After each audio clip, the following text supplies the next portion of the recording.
Jadi bulan kemarin gue nyobain nginep di hotel kapsul yang cuma 10 ribuan. Gue sampai sana udah hampir maghrib. Gue makan di salah satu restoran mahal keliling Jakarta mumpung lagi di Jakarta. Dan ternyata kaget juga, banyak turis yang kunjungin Jakarta, terutama turis dari Belanda. Titik terakhir gue Kota Tua. Gue sampai sana udah sekitar jam 12 malam. Dan akhirnya gue memilih buat nginep di hotel kapsul. Kalau lu nggak tahu hotel kapsul, itu hotel yang biasanya cuma buat satu orang gitu. Ada juga yang bisa dua, tapi tempatnya itu kecil, bukan kamar, cuma kapsul yang isinya kasur doang. Gue ke resepsionis dan cuma bayar 10 ribu buat 2 malam. Model kapsulnya nggak pakai kunci, cuma pakai slide lock di pintu yang bisa dikunci dari dalam. Gue dapet kapsul nomor 1740. Pas gue mau masuk, gue ngeliat ada cowok yang lagi ngomelin ceweknya. Cowoknya ini kayak turis Belanda gitu, dan ceweknya tuh cindo-cindo orang sini, ngomongnya bahasa Belanda. Duh, ganggu banget kata gue mau tidur kan. Gue masuk dan tidurlah gue. Belum ada 10 menit gue tidur, muncul lagi tuh teriakan si cowok. Dan sialnya, ternyata kapsul mereka itu tepat di sebelah kapsul gue. Jadi gue baru tahu, ternyata dinding hotel kapsul tuh tipis banget. Teriakannya dia tuh kedengeran banget. Gue akhirnya pakai headset dan setel lagu penenang. Suara mereka tetap kedengeran, tapi kalah sama suara dari headset gue. Gue lanjut tidur deh tuh. Gak ada 10 menit lagi, teriakannya dia tuh makin kenceng. Suara penenang di lagu gue tuh gak ngaruh, kalah kenceng sama teriakannya dia. Gue kesel kan, gue gedor tuh tembok yang ngarah ke kapsulnya dia.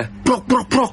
Woi, lo bisa diam gak sih? Dan itu titik pertama penyesalan gue, karena dia ngegedor tembok kapsul gue balik. Dan gedornya tuh kenceng banget, sampai seisi kapsul gue tuh bergetar. Dia gedor sambil teriak, makin lama makin kenceng, sampai tembok di kapsul gue tuh bengkok. Jujur gue takut sih, karena kalau gue sampai ribut fisik sama dia, gue pasti kalah, karena tipikal bule tuh badannya tinggi. Tapi gue gak tahan sama gedorannya. Akhirnya gue keluar dan gue samperin kapsulnya dia. Tiba-tiba gedoran dan teriakannya itu berhenti. Pas gue deketin pintunya, gue ngeliat di gagang pintunya ada warna hijau, artinya itu gak dikunci. Dan kapsul itu kosong, gak ada orangnya. Hah, yang bener aja gue bilang. Gue kebanyakan nonton film horor kali. Gue beraniin diri buat buka itu kapsulnya. Pas gue buka, gue kaget. Ternyata emang beneran kosong dan gelap, gak ada yang ngisi di dalamnya. Gue merinding. Gue gak berani lagi deh tuh masuk ke kapsul gue. Akhirnya gue tidur di sofa lobby hotel. Besoknya gue lanjut keliling Jakarta tuh. Dan gue memutuskan untuk pindah hotel dan gak tidur di sana lagi. Akhirnya sekitar jam 8 malaman, gue balik lagi ke hotel kapsul itu buat check out. Dan ketika sampai di depan hotel itu, kagetnya gue, hotel yang tadi malam gue tempatin berubah jadi bangunan tua warna merah yang disegel polisi karena lagi direnovasi. Gue nanya ke petugas di sekitar sana, hotel kapsul itu di mana? Dan katanya nggak pernah ada hotel kapsul di daerah sini. Lah,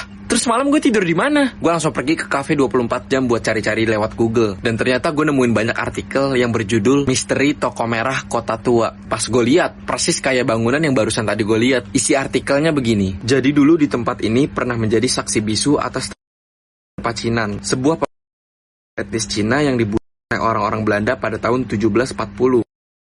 Membunuh lebih dari 10.000 orang Cina. Dan gue baru tersadar, ternyata 10.000 itu bukan harganya. Dan 1740 bukanlah nomor kapsulnya.